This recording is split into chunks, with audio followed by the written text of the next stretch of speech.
入境處能夠成為首個獲得客戶服務獎嘅機構，我哋深感榮幸同鼓舞。入境處一直秉持精益求精嘅信念，致力為市民提供多元化同優質嘅服務。我哋要求員工對每位市民誠懇有禮同體恤關懷。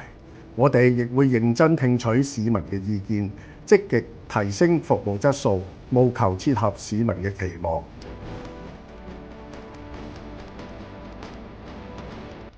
入境處總部啱啱喺今年6月搬到將軍澳，並已經順利投入服務。將軍澳總部除咗增加一個設計新穎嘅婚禮禮堂，亦都設置咗全新嘅申請個人證件服務站同領取個人證件服務站，進一步運用科技提升我哋處理身份證同護照申請嘅能力。而總部嘅公眾服務區域更加入咗大量共融設計元素，設有育嬰室、通用洗手間、無障礙設施等，能夠照顧唔同服務使用者嘅需要。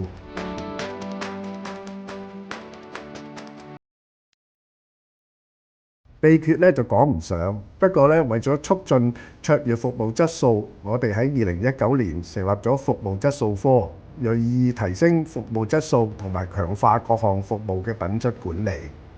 服務質素科轄下嘅管理審核組負責接收市民嘅意見同埋投訴，監察相關嘅調查同埋回覆，視察各管制站同辦事處，提出改善建議。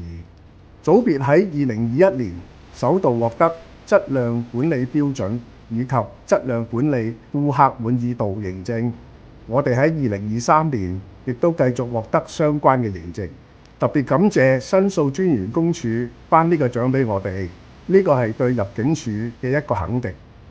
展望未來，我哋會繼續本住以人為本嘅精神，為市民提供更專業同埋更優質嘅服務。